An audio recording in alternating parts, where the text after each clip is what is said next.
मुखिया जी, आप ठीक नहीं कर रहे हैं। अरे ये जमीन मेरी है और इस पर मेरा ही अधिकार है, मेरी ही जमीन है ये। कृपया कृपया थोड़ा सा और समय दे दीजिए ना, थोड़ा सा। अरे रे रे रे रे रे रे, थोड़ा सा और समय दे दीजिए। अरे ऐसे कैसे इस पर तेरा अधिकार है? जब तू इस जमीन को मेरे पास गिरवी रखने आया था तब तो बड़े घमंड से कह रहा था, ए मुखिया जी, अगर कर्ज सूद समेत न चुका पाया तो है ना मेरे पास जमीन, नाम कर दूंगा आपकी।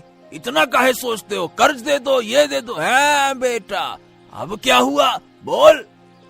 अरे मुखिया जी, समय तो पूरा होने दीजिए। आप तो फसल उगने से पहले ही कर्जा मांगने आ गए। अरे आप तो देख ही रहे ना कि अभी मेरी हालत ठीक नहीं है। हाँ, तो मैं क्या करूं? हालत ठीक नहीं है? क्या मैं तेरे कंगाल होने का इंतजार करूं? बोल। मैं इंतजार नहीं कर सकता, समझा? ये जमीन मेरी है और मेरी होगी, समझा? चल निकल यहाँ से, बड़ा आया। मुखिया जी, यह जमीन मेरे पूर्वजों के निशानी है, इसे मत छीनिए। मैं जल्दी आपका कर्जा चुका दूंगा, मुझे थोड़ा सा समय दे दीजिए, बस थोड़ा सा समय। हाँ तो ठीक है ना, कर्जा चुका देना, ले जाना अपनी जमीन। बात करता है अशोक, मेरी बात कान खोल के सुन ले। ये तेरा रोना धोना सुनने के लिए मेरे पास वक्त नहीं है। या तो कर्जा चुका या अपनी जमीन का मोह छोड़ दे भैया, समझा? और हाँ, अगर जल्दी कुछ उपाय नहीं किया तो तुझे भी तेरे परिवार के पास भेज दूंगा, समझा ना? चल।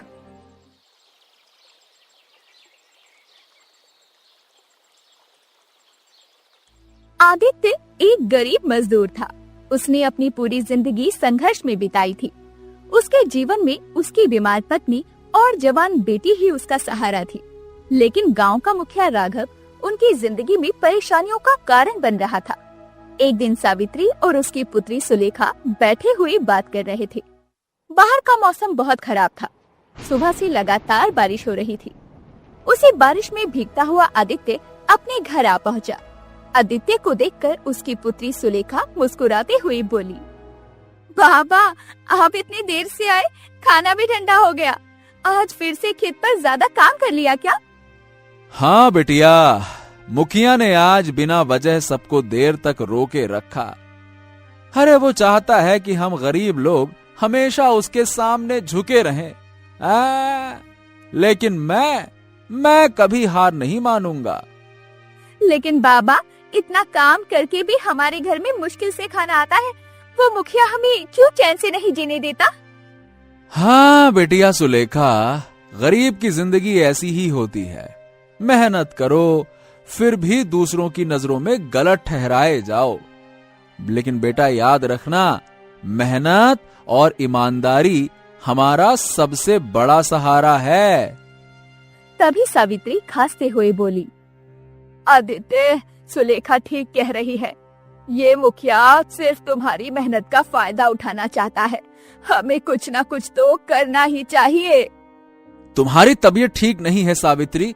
मैं कोशिश करूंगा कि जल्द ही कुछ उपाय निकालूं, पर फिलहाल मुझे तुम दोनों को सुरक्षित रखना है, चाहे कुछ भी हो जाए। तुम बहुत ज्यादा बोलो मत, खांसी आती है। आराम से आराम से। उधर मुखिया राघव आराम से अपने आलीशान घर में बैठा था। उसके दो साथी उसके पास खड़े थे। राघव अपने दोनों साथियों की ओर देखकर बोला, हाँ, ये ससुरा आदित्य जैसे लोग अपने आप को ईमानदार समझते हैं। लेकिन गरीब की ईमानदारी का क्या फायदा? अरे वो मेरी बात मानने से इनकार कर रहा है। हाँ, अब समय आ गया है कि उसे उसकी औकात दिखा दूं। मुखिया जी, अगर आप कहें तो हम उसे और उसके परिवार को रास्ते से हटा दें। अरे नहीं नहीं भैया, रुक जा, इतनी भी क्या जल्दी है? अभी नहीं, पहले मुझे उसकी बेटी सुलेखा चाहिए। ऐसी सुंदर लड़की पर हर किसी की नजर होती है, लेकिन वो ससुरा आदित्य, उसकी हिम्मत तो देखो, साला हर बार मना कर देता है। मुखिया जी, उसकी हिम्मत तोड़ना ज्यादा मुश्किल नहीं है, बस थोड़ा सा समय दीजिए। ठीक है, तो आदित्य को सबक सिखाने का वक्त आ गया है। उसकी झोपड़ी, उसकी जमीन, अब सब कुछ मेरा होगा।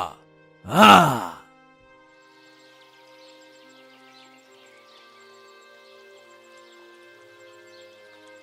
अगली सुबह आदित्य जब काम पर जाने की तैयारी कर रहा था, तभी मुखिया के दोनों साथी वहां आ पहुँचे। एक साथी आदित्य की ओर देखकर क्रोधित अवस्था में बोला, आदित्य, मुखिया जी ने तुम्हें बुलाया है अभी के अभी। उनके घर चलो। चलो चलो चलो चलो भैया। अरे अरे अरे अरे, लेकिन अभी मैं काम पे जा रहा हूँ। मुखिया से कह देना मेरे पास समय नहीं है। ऐसा थोड़ी है कि जब बुलाया तब चले आओ। ये क्या बात हुई? अरे अरे अरे, ये क्या बकवास कर रहे हो तुम? काम पर तो तुम मुखिया जी के पास ही जाते हो, हैं? ओहो, मुखिया जी के पास जाता था। हाँ, लेकिन आज मैंने निश्चय कर लिया है कि अब मैं मुखिया जी के पास काम नहीं करूंगा, समझे? आदित्य की बात सुनकर मुखिया का दूसरा साथी आदित्य की ओर देखकर गुस्से से बोला, और जो तुमने हमारे मुखिया जी से ढेर सारा कर्ज ले रखा है, उसे कौन चुकाएगा? तुम्हारा बाप? बोल। ये सुनकर आदित्य बुरी तरह से क्रोधित हो उठा। हाँ, तो मैंने लिया है तो मैं चुकाऊंगा ना। और सुन, मेरे पिताजी का नाम सम्मान से ले, जो कि अभी इस संसार में नहीं है। जाकर अपने मुखिया से कह देना कि उनका लिया हुआ कर्ज बहुत जल्दी चुका दूंगा। इतना उतावला होने की जरूरत नहीं है। जा। अरे उसकी कोई जरूरत नहीं पड़ेगी आदित्य, चिंता ना करो। अरे मुखिया जी अपना कर्जा वसूलना बहुत अच्छी तरह से जानते हैं, और वो अपना कर्जा कैसे वसूलते हैं, ये तो मुझे लगता है कि तुम दोनों से बेहतर कौन जानता होगा। देखो आदित्य, तुम्हारे पास अभी भी समय है। मुखिया जी की बात मान लो। अगर तुमने मुखिया जी की बात नहीं मानी तो विश्वास करो, मुखिया जी तुम्हारा घर तुमसे छीनने में समय नहीं लेंगे। फिर बस देखते रह जाना। हाँ। तभी सुलेखा और सावित्री झोपड़ी से बाहर आ गई। बाबा, ये लोग क्या कह रहे हैं? ये हमारा घर क्यों छीन लेंगे? आदित्य मुखिया के दोनों साथियों से गुस्से में बोला, तुम लोग मुझे डरा नहीं सकते। ये मेरा घर है और मेरा ही रहेगा, समझे? मैं मुखिया की कोई बात नहीं मानने वाला। निकलो यहाँ से। हाँ हाँ, ठीक है ठीक है, ये तो वक्त ही बताएगा आदित्य। चलो मुखिया जी के पास। आदित्य ने मुखिया के दोनों साथियों की कोई बात नहीं सुनी। ये देखकर मुखिया के दोनों साथी गुस्से से आग बबूला होकर सीधे मुखिया के पास जाकर उसे सारी घटना बताने लगे। उन दोनों की बात सुनकर मुखिया गुस्से से उन दोनों की ओर देखकर बोला, उस दो कौड़ी के आदित्य की इतनी हिम्मत कि उसने तुम्हारी बात को अनसुना कर दिया। इसका मतलब समझते हो? उसने तुम्हारा नहीं, मेरा अपमान किया है। साक्षात मुखिया जी का अपमान। हाँ? बात तो आपकी सही है मुखिया जी, हम तो बस आपके आदेश का इंतजार कर रहे थे। आपने ही हम दोनों को कुछ करने से मना किया था। देख लीजिए अब क्या करना है। हाँ, तो मना किया था, लेकिन तब पानी सर से ऊपर नहीं था, और अब पानी तो सर से बहुत ऊपर चला गया है। मैंने आदित्य को बहुत समझाया कि वो अपनी पुत्री का विवाह मुझसे कर दे, लेकिन आदित्य ने मेरी बात नहीं मानी। ठीक है, जबकि मैंने आदित्य को उसकी बीमार पत्नी का इलाज करने के लिए कर्जा भी दिया था, फिर भी उसने नहीं मानी मेरी बात। अब आदित्य देखेगा कि मैं कौन हूँ। मुखिया जी, अरे मुझे तो ऐसा लगता है कि आपको आदित्य की झोपड़ी पर कब्जा कर लेना चाहिए। और क्या, आप बोलिए, बस मुझे बोलिए, मैं एक बार में सबको निकाल दूंगा और आदित्य और उसके परिवार को धक्के देकर निकालूंगा। अरे कुछ दिन जब उसका परिवार सड़कों की खाक छानेगा, तब आदित्य की अकल ठिकाने आएगी। बोलिए क्या करें हम? हाँ, कहे तो तुम सही रहे हो। चलो आदित्य के घर चलते हैं। कुछ ही देर में मुखिया और उसके दोनों साथी आदित्य के घर पर पहुंच गए। आदित्य के घर पर पहुंचकर मुखिया अपने दोनों साथियों से बोला, अरे देखते क्या हो, आदित्य का सामान बाहर फेंको उसके घर से, और आदित्य और उसके परिवार को भी धक्के मार के निकालना बाहर। निकालो। मुखिया का आदेश पाते ही मुखिया के दोनों साथियों ने आदित्य, सुलेखा और उसकी बीमार पत्नी को उनके ही घर से धक्के देकर बाहर निकाल दिया। गांव के सभी लोग इस दृश्य को देख रहे थे, मगर किसी की भी मुखिया के खिलाफ आवाज उठाने की हिम्मत नहीं हुई। आदित्य की पत्नी सावित्री रोते हुए मुखिया से बोली, ऐसा अत्याचार मत करो मुखिया जी, भगवान से तो डरो। तुमने मुझे और मेरे परिवार को मेरे ही घर से धक्के देकर बाहर निकाल दिया। आखिर हम सब कहाँ जाएंगे? अरे कहीं भी जाकर मरो, मुझे उससे कोई मतलब नहीं है। अगर तुम्हें तुम्हारा घर वापस चाहिए तो मेरा दिया हुआ कर्जा सूद समेत वापस कर दे भैया, और कर्ज सूद समेत वापस नहीं कर सकते तो फिर अपनी इकलौती पुत्री सुलेखा का विवाह मुझसे कर दो। ये भी तो अच्छा उपाय है, क्यों भैया? उपाय तो बढ़िया है, बोलो। ये सुनकर आदित्य की आंखों में आंसू आ गए।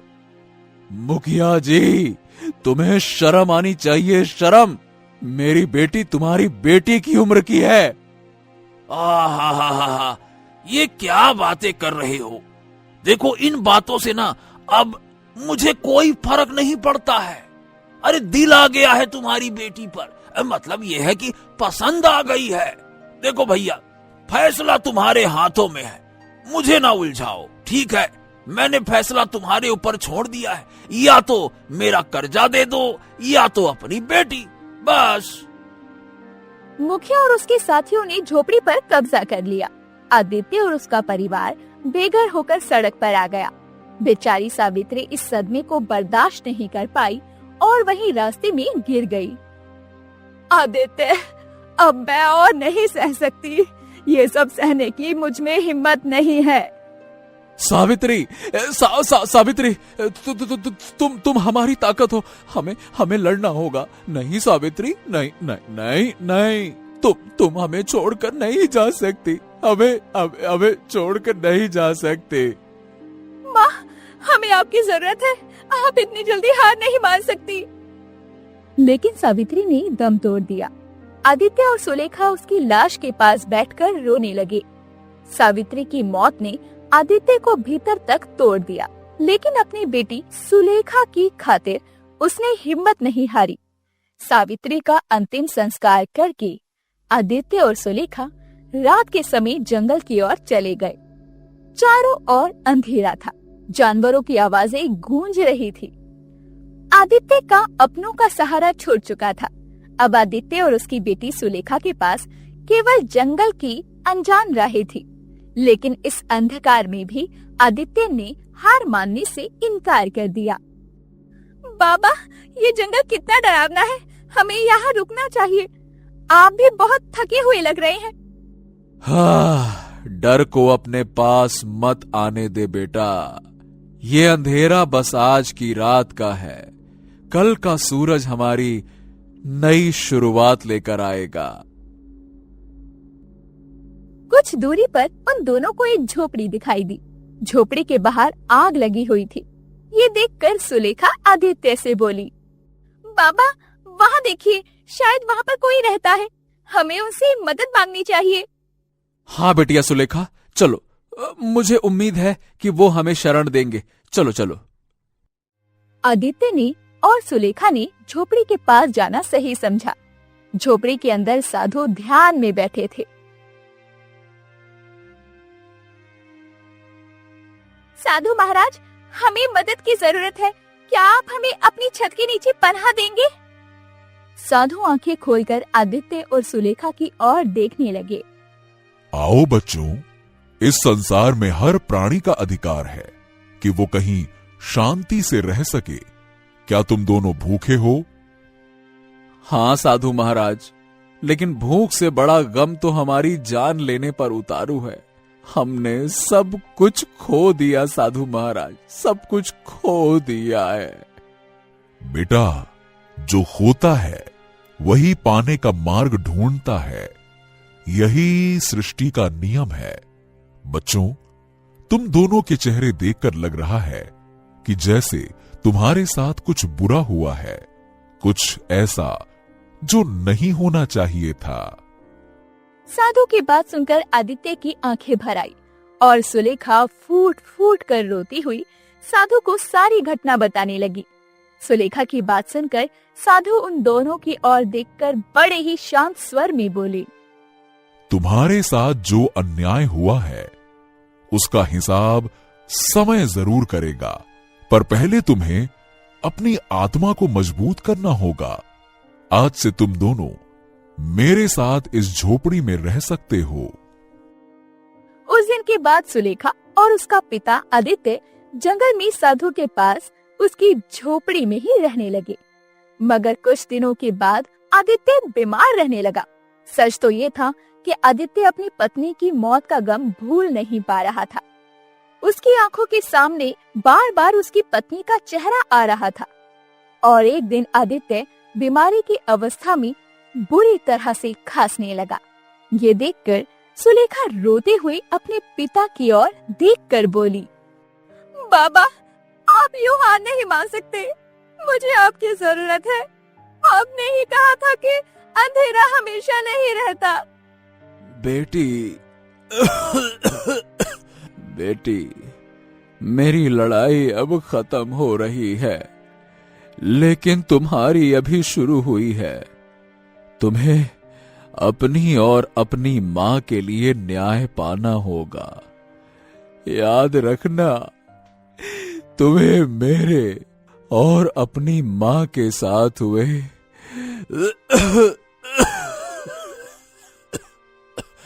अन्याय का कर्ज चुकाना है बेटा।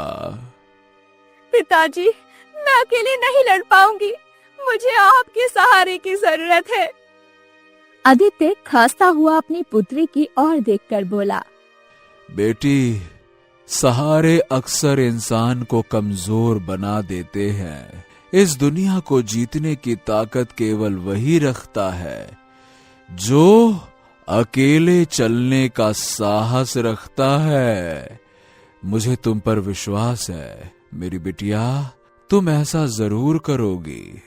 तुम एक दिन मुखिया को ये जरूर एहसास कराओगी कि उसने हमारे साथ जो किया वो बहुत ही गलत था।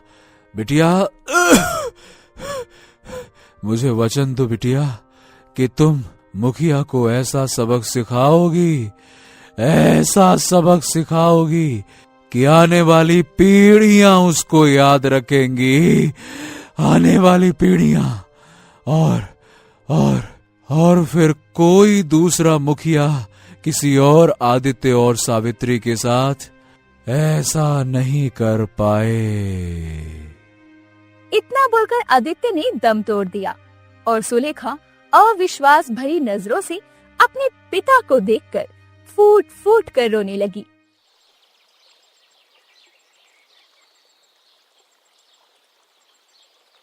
अगली सुबह सुलेखा झोपड़ी के बाहर उदास बैठी हुई थी। तभी साधु ने आदित्य का अंतिम संस्कार कर दिया। सुलेखा को उदास देखकर साधु फिर शांत भरे स्वर में बोले, बेटी, जीवन में जो खो जाता है वो वापस नहीं आता, लेकिन खोए हुए का कर्ज उतारने की जिम्मेदारी हमें ही उठानी होती है। पर मैं क्या कर सकती हूँ साधु महाराज, मैं तो एक औरत हूँ, मेरे पास ना तो ताकत है और ना ही कोई सहारा देने वाला। नारी को कमजोर समझने की भूल मत करो बेटा। वो केवल जीवन देने वाली नहीं, बल्कि सृष्टि को बदलने वाली शक्ति है। ये समय है कि तुम अपने माता पिता के लिए न्याय की राह पर चलो। साधु की बात सुनकर सुलेखा की आंखों में धीरे धीरे आत्मविश्वास झलकने लगा। आप सही कह रहे हैं साधु महाराज, मैं अपने माँ बाबा का कर्ज चुकाऊंगी और उनके अपमान का बदला लूंगी। याद रखना, बदला केवल क्रोध से मत लेना, इसे न्याय का स्वरूप दो और इसके लिए तुम्हें अपने आप को मजबूत बनाना होगा, जो मैं तुम्हें सिखाऊंगा।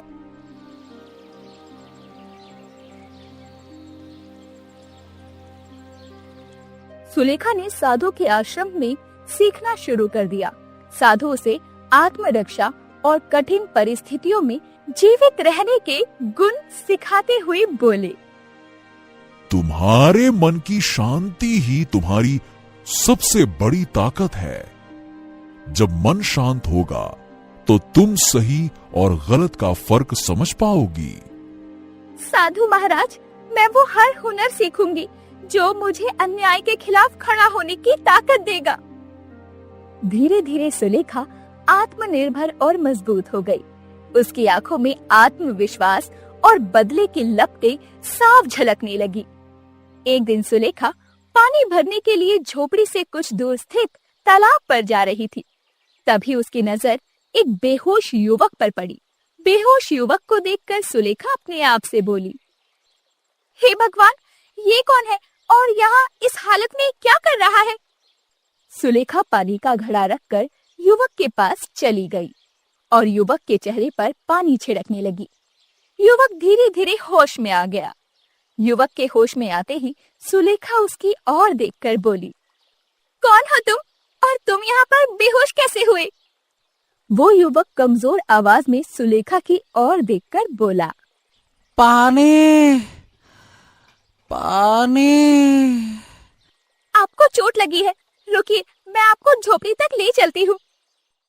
सुलेखा उस युवक को साधु की झोपड़ी में ले आई। उस युवक को देखकर साधु सवालिया नजरों से सुलेखा की ओर देखने लगे। सुलेखा साधु महाराज की ओर देखकर बोली, साधु महाराज, ये मुझे तालाब के किनारे बेहोश मिला। जब मैंने इनसे इनका नाम पूछा और इनके बेहोश होने का कारण पूछा तो ये दर्द से कराहते हुए पानी पानी कहने लगा। तुमने इसे यहाँ लाकर सही किया सुलेखा। इसके शरीर में चोट भी लगी है, इसकी मरहम पट्टी करनी पड़ेगी। जब ये स्वस्थ हो जाएगा उसके बाद हमें बताएगा कि ये कौन है और ये बेहोश कैसे हुआ। इतना बोलकर साधु उसके जख्मों पर मरहम लगाने लगे। कुछ ही दिनों में वो युवक स्वस्थ हो गया। स्वस्थ होने के बाद वो झोपड़ी के बाहर बैठा हुआ जंगल के सुंदर दृश्य को निहार रहा था कि तभी सुलेखा उसके पास आकर बोली, अब आप ठीक लग रहे हैं। वैसे आप कौन हैं और यहाँ इस हालत में कैसे पहुँचे? मेरा नाम अशोक है। मेरे गांव के मुखिया राघव ने मेरी जमीन छीनकर मुझे दर दर भटकने पर मजबूर कर दिया।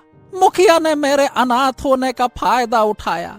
उसे मेरे ऊपर जरा भी रहम नहीं आया। कुछ समय पहले मैंने मुखिया से थोड़ा सा कर्ज लिया था, मगर उसने उस थोड़े से कर्ज पर बहुत भारी ब्याज लगाकर मुझसे मेरा सब कुछ छीन लिया। मेरे पास जंगल में भटकने के अलावा और कोई चारा नहीं था।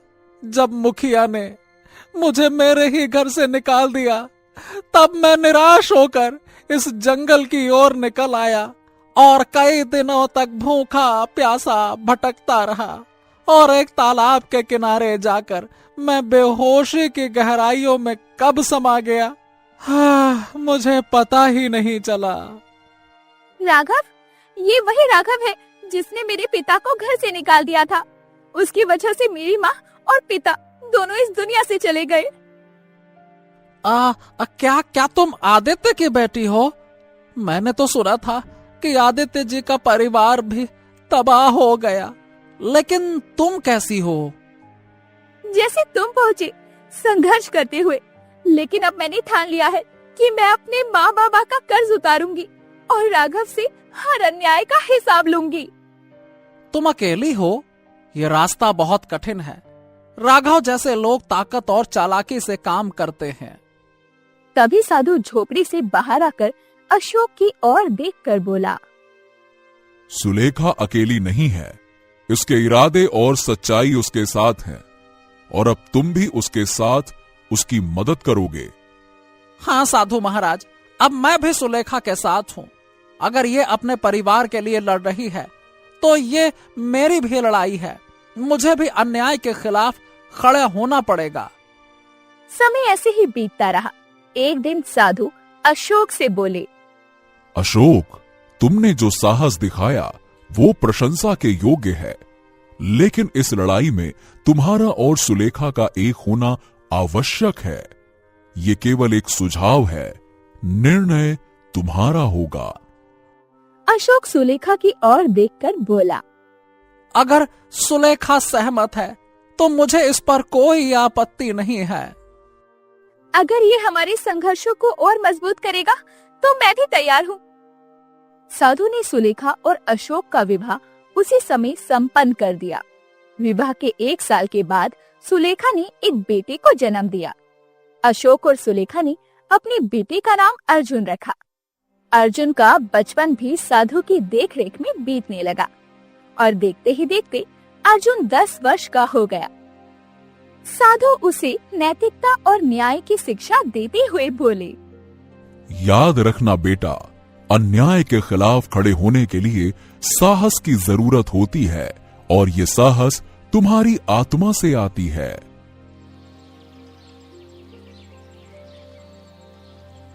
ऐसे ही 10 वर्ष और बीत गए। अर्जुन अब 20 वर्ष का युवा व्यक्ति हो चुका था। अर्जुन के जवान होने के कुछ समय बाद साधु स्वर्ग सिधार गया। सुलेखा और अशोक ने अर्जुन को अपने आदर्शों पर चलना सिखाया था, लेकिन ये सफर आसान नहीं था। अर्जुन ने ठान लिया था कि वो अपने परिवार की प्रतिष्ठा और न्याय को वापस लाकर रहेगा।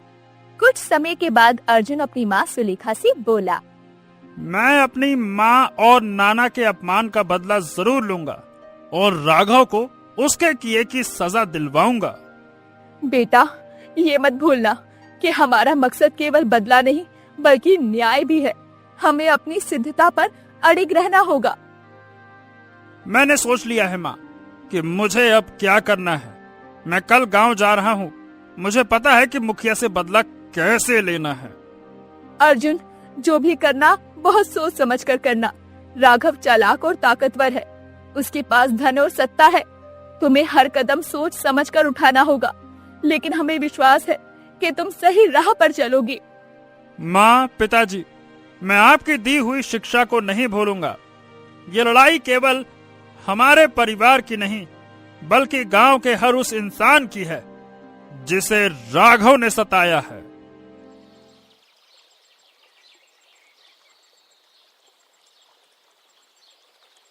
अर्जुन एक व्यापारी के रूप में सीधे मुखिया के घर पर पहुंचा। मैं एक व्यापारी हूँ मुखिया जी, और आपके गांव में रहकर व्यापार करना चाहता हूँ।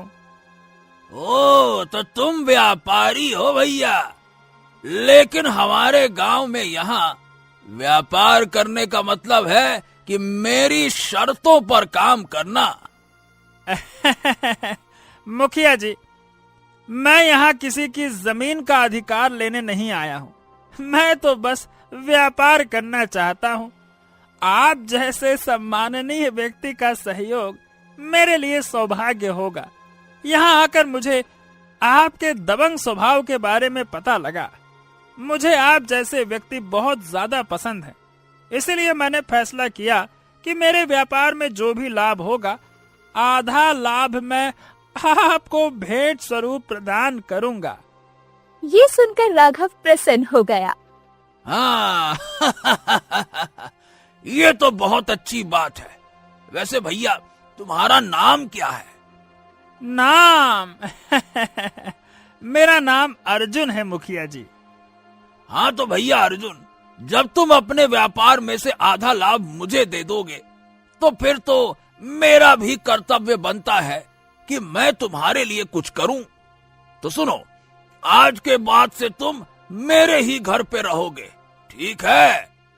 मुखिया की बात सुनकर अर्जुन के होठों पर एक रहस्यमयी मुस्कुराहट आ गई। तभी वहाँ राघव की बेटी चंद्रलेखा आ पहुंची, जो अर्जुन को मुस्कुराते हुए देखने लगी। उस दिन के बाद अर्जुन मुखिया के घर पर ही रहने लगा और अपने व्यापार के लाभ में आधा लाभ मुखिया के हाथ में रखने लगा।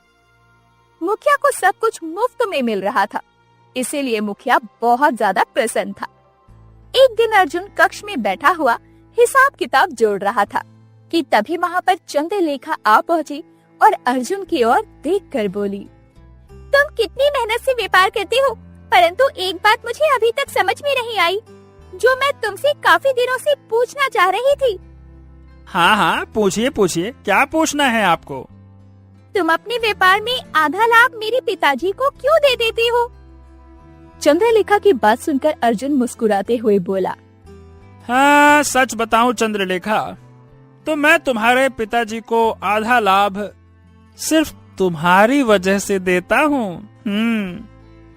ये सुनकर चंद्रलेखा बुरी तरह से चौंक पड़ी। क्या मतलब है तुम्हारा? अब मतलब ये है चंद्रलेखा कि मैं तुमसे प्रेम करता हूँ और तुमसे विवाह करना चाहता हूँ। बस केवल इसी कारण से मैं तुम्हारे पिता को व्यापार में आधा लाभ देने के लिए राजी हुआ, ताकि मैं तुम्हारे घर पर रह सकूं और तुम्हें तुम्हें देख सकूं, और क्या। अर्जुन की बात सुनकर चंद्रलेखा मुस्कुराती हुई वहाँ से चली गई। उस दिन के बाद अर्जुन और चंद्रलेखा घंटों बातें करने लगे। कुछ ही दिनों में चंद्रलेखा अर्जुन से बहुत ज्यादा प्रेम करने लगी।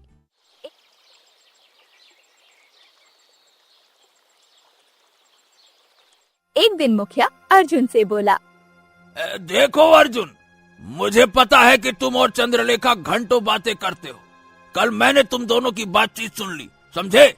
और ये तुम्हारे लिए प्रसन्नता की बात है कि मुझे तुम दोनों के प्यार से कोई ऐतराज नहीं है। हाँ, सुनो, मैं चाहता हूँ कि तुम्हारा विवाह मेरी बेटी के साथ हो जाए। अब से तुम्हें अपने व्यापार में मुझे आधा लाभ देने की भी कोई आवश्यकता नहीं है। वैसे भी तुम मेरे दामाद बनने वाले हो, और दामाद जी मतलब भगवान जी, है ना? और जो कुछ भी है मेरा है, वो मेरी बेटी का है, मतलब तुम्हारा है, समझे बेटा? अगले दिन मुखिया ने अर्जुन का विवाह चंद्रलेखा से संपन्न करा दिया और अपनी सारी संपत्ति अर्जुन के नाम कर दी। कुछ दिनों तक तो सब कुछ सही चलता रहा, मगर कुछ दिनों के बाद अर्जुन ने अपनी पत्नी चंद्रलेखा को उसके ही घर से धक्के देकर बाहर निकाल दिया। चंद्रलेखा दिन भर घर के बाहर बैठी हुई रोती रही। शाम को जब मुखिया अपने घर पर आया तो वो अपनी बेटी को घर के दरवाजे पर देखकर चौंक पड़ा। चंद्रलेखा सारी घटना मुखिया को बताने लगी। ये सुनकर मुखिया क्रोधित हो उठा। अर्जुन, ये तुमने क्या किया? अरे तुमने मुझे धोखा दिया है।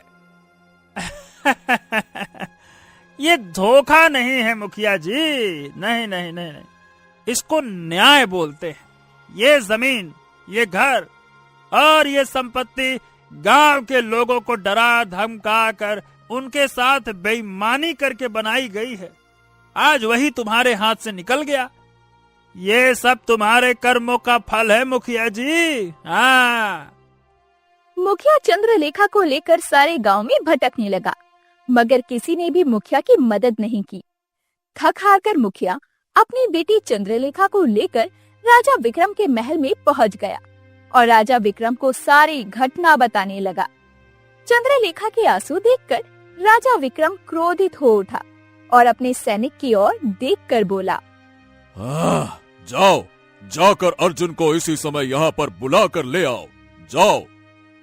सैनिक वहाँ से जाने ही वाला था कि तभी अर्जुन अपनी माँ और पिताजी के साथ वहाँ आ पहुँचा। सुलेखा और अशोक को देखकर मुखिया बुरी तरह से चौंक पड़ा।